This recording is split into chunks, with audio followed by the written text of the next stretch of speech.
à notre continent de prendre en main son destin.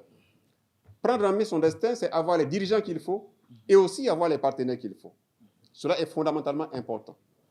L'actualité aujourd'hui pour nous, c'est que nous avons un de nos partenaires qui se trouve, ce que nous pouvons considérer comme étant, n'est-ce pas, à un moment décisif de son histoire.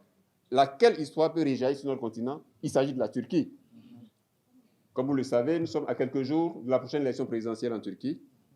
Et nous avons dans la course le président sortant, en l'occurrence le président Recep Tayyip Erdogan, qui constitue pour nous, Africains, à ce jour, le partenaire idéal, le partenaire de référence dans ce que nous aspirons comme véritablement condition pour notre bien-être.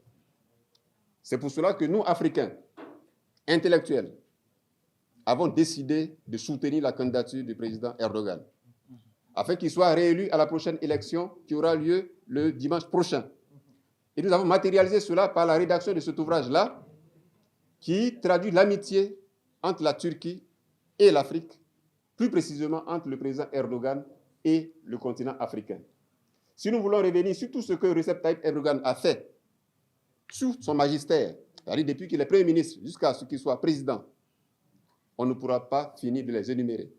Que ce soit au plan économique, au plan militaire, au plan humanitaire, c'est le partenaire idéal que l'Afrique a eu pendant ces 20 dernières années. On ne pouvait pas avoir mieux en termes d'assistance, en termes de respect dans les engagements et surtout en termes de partenariat gagnant-gagnant. Et cela peut s'illustrer sous plusieurs formes. Tout à l'heure, il vous a dit, le président Erdogan, c'est celui-là qui a fait près de 3 ou 4 voyages en Afrique en une année, sur plus de 10 ans. Aucun autre chef d'État ne l'a fait. Le président Erdogan, c'est celui-là grâce à qui, pendant la crise russo-ukrainienne qui suit d'ailleurs son cours, c'est grâce à son intervention, à sa médiation, que la Russie et l'Ukraine ont pu convenir de certains accords pour que les céréales soient approvisionnées au niveau du continent africain. Les gens ne le savent pas. Nous devons cela au président Erdogan. Le président Erdogan, c'est ce chef d'État-là qui consacre plus de % de son PIB à l'aide humanitaire. Aujourd'hui, la Turquie est considérée comme le pays le plus généreux au monde. Ça aussi, les gens ne le savent pas. La Turquie, c'est ce pays-là qui donne des centaines de bourses aux étudiants africains. Ça aussi, les gens ne le savent pas. Mais il faut le savoir. La Turquie, c'est ce pays-là qui assiste militairement. Il y a actuellement 8 missions militaires des Nations Unies ici en Afrique.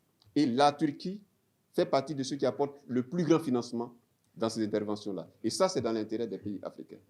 La plus grande base militaire étrangère de la Turquie se trouve ici en Afrique, en Somalie. On ne finira pas de vous dire ce que l'Afrique a comme intérêt à voir le président Erdogan réélu le dimanche prochain. Nous tenons donc à ce que le monde artistique, qui joue un rôle important dans la bonne cause et dans la lutte de la dignité africaine de nos jours, ce monde artistique-là également contribue à porter ce message-là. C'est le sens de notre participation et notre présence à vos côtés aujourd'hui, ici au Grand Théâtre, n'est-ce pas, dans le cadre, n'est-ce pas, de vos activités culturelles. Les artistes aujourd'hui sont les porte-flambeaux de la Renaissance africaine. On ne le dira jamais assez. Nous voulons donc que les Africains sachent qu'à travers le monde artistique, à travers les intellectuels, nous avons décidé de soutenir la campagne et, n'est-ce pas, la candidature du président Erdogan. C'est un message clair qu'on tenait à porter.